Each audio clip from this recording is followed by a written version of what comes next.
요즘같이 추운 날 차에 시동을 건 후 여러분이 가장 먼저 하는 것은 무엇인가요? 바로 히터를 켜는 것인데요. 계절에 따라 난방 혹은 에어컨 없이 차에 타는 것을 상상하기는 어려워졌습니다. 이번 영상에서는 히터와 에어컨을 효율적으로 작동하는 방법과 올바른 작동 방법에 대해서 소개해 보도록 하겠습니다. 겨울철에 히터를 사용하면 기름값이 많이 들 것이라고 생각해 히터를 잘 사용하지 않는 운전자가 요즘에도 있는데요. 과연 자동차 난방을 키면 얼만큼의 휘발유가 소비될까요? 결론부터 말하자면 히터를 켜도 자동차의 휘발유 소비가 증가하지는 않습니다. 이러한 이유는 엔진은 가동이 되면서 자연스럽게 열이 발생하게 되는데요. 히터의 따뜻한 바람은 이 엔진 자체에서 발생하는 열 에너지에서 얻으므로 충분한 열 공급이 가능합니다. 이런 이유로 시동을 걸면 바로 따뜻한 바람이 나오는 것이 아니라 3분에서 5분 정도 주행을 하게 되면 따뜻한 열이 히터로 나오는 것을 느낄 수 있습니다. 그러나 난방의 연료 소비를 아예 없다고 할 수는 없습니다. 그 이유는 바로 열을 전달하기 위해 팬을 사용할 때 전기를 사용하기 때문입니다. 이 팬을 돌릴 때 사용한 전기의 배터리를 충전하기 위해 약간의 휘발유를 사용하지만 그 양은 매우 적습니다. 교통안전공단에서 조사한 바로는 시간당 50원에서 100원 정도의 비용이 추가된다고 합니다. 즉 엔진의 열을 이용하여 자동차의 난방을 사용하기 때문에 난방은 사실상 무료라고 볼 수 있겠습니다. 그렇다면 반대로 여름에 에어컨을 켜는데 연료는 얼마나 소비하게 될까요? 에어컨은 히터와 반대로 연료를 어느 정도 사용하게 됩니다. 그 이유는 컴프레서를 엔진으로 작동하기 때문인데요. 컴프레서를 작동하기 위해서는 엔진의 동력을 이용해 컴프레서가 작동하게 되어 에어컨이 작동하게 됩니다. 따라서 엔진은 컴프레서 때문에 해야 할 일이 추가되게 되고 동력에 사용되는 엔진의 힘이 떨어지게 되어 엔진의 RPM은 높아지게 됩니다. 연식이 조금 된 차량에서 에어컨을 켜면 엔진 소음이 커지고 언덕에서 에어컨을 끄면 잘 올라가는 이유가 이 때문입니다. 즉 에어컨을 켜게 되면 엔진의 에너지를 소비하므로 대략 5%에서 15%의 기름을 더 소비하게 됩니다. 교통안전공단에서 조사한 바로는 시간당 600원 정도의 비용이 추가된다고 합니다. 생각보다 적은 비용이지 않나요? 1시간에 600원 정도를 더 내고 시원하게 차를 타는 게 더 좋을 것 같습니다. 그렇다면 에어컨을 효율적으로 사용하는 방법은 무엇일까요? 차량의 에어컨을 효율적으로 사용하기 위해서는 차량의 온도를 빠르게 내려주는 것이 중요합니다. 차량이 더운 초기에 최저 온도, 최대 풍속으로 설정해 온도를 빠르게 낮추고 낮춰놓은 온도를 유지한 채로 풍속을 낮춰야 합니다. 최저 온도, 최저 풍속으로 한다면 차량 내부의 공기 순환이 느려져 에어컨을 더욱 오래 틀어야 하니 연비에 좋지 않습니다. 따라서 차량 가동 초기에 최고 풍속, 최저 온도로 빠르게 온도를 낮춰주고 최저 풍속으로 변경한 후 에어컨을 오토로 켜주는 것이 좋습니다. 또한 고속주행에서 밖 바람이 시원하기 때문에 에어컨을 끄고 창문을 열고 달리는 경우가 있는데요. 이 경우에는 창문으로 생긴 차량의 공기 저항으로 인해 오히려 연비가 더 많이 떨어지게 됩니다. 따라서 고속주행 시 창문을 여는 것보다 에어컨을 켜는 것이 더 좋은 방법입니다. 또한 목적지 도착 5분 전에는 에어컨 스위치를 끄고 송풍으로 두는 것이 에어컨에 남아있는 수분을 제거하여 곰팡이 증식 예방이나 차 내 냄새 제거 등 에어컨 위생 관리에 도움이 되니 참고하시기 바랍니다.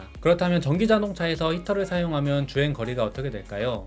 내연기관에서는 엔진의 열을 사용하기 때문에 에너지가 따로 필요 없지만 전기차에는 엔진이 없기 때문에 열을 따로 발생시켜 주어야 합니다. 따라서 전기차에서 열을 공급하기 위해서는 전기로 공기를 가열해 주어야 합니다. 이를 PTC 히터라고 하는데요. 이 PTC 히터를 사용하게 되면 에너지 소비가 상당히 늘어나게 됩니다. 날씨가 추워지면 전기차 주행거리가 뚝 떨어지는 이유가 바로 이것 때문입니다. 현대 기아차에서는 전기차의 각종 전장 부품에서 발생하는 폐열을 실내 난방에 활용하는 히트펌프 시스템을 적용하여 전기 히터 작동에 들어가는 에너지까지 아끼고 있다고 합니다. EV6에서도 최신 히트펌프 시스템이 장착되었습니다. 이는 전기차의 겨울철 주행거리 감소폭을 줄이는데 기여를 하고 있다고 합니다. 그렇지만 실제로 전기차를 운행해보면 겨울철 전기차의 주행거리는 상온 대비하여 20%에서 30% 감소하게 되는데요. 이는 액체 전해질로 구성된 리튬이온 배터리를 사용하는 전기차의 특성상 기온이 떨어질수록 효율이 떨어지기 때문입니다. 따라서 겨울철에 주행거리가 많이 떨어지는 것은 전기차의 특성상 어쩔 수 없는 현상입니다. 그렇다면 전기차에서 에어컨을 작동시키면 주행거리는 어떻게 될까요? 일반 내연기관 자동차는 엔진이 돌아가는 힘을 에어컨에 연결해서 같이 쓰는 반면에 전기차는 에어컨을 돌리기 위해 엔진이 아닌 배터리를 통해 직접 동력을 얻게 됩니다. 이러한 이유로 내연기관에서는 에어컨을 돌리기 위해 엔진도 함께 작동되어 연료 낭비가 되지만 전기차의 경우에는 에어컨만을 위한 힘만 소량 쓰면 되므로 내연기관에 비해 효율이 좋게 에어컨을 작동시킬 수 있습니다. 즉 에어컨은 내연기관차보다 전기차에서 트는 것이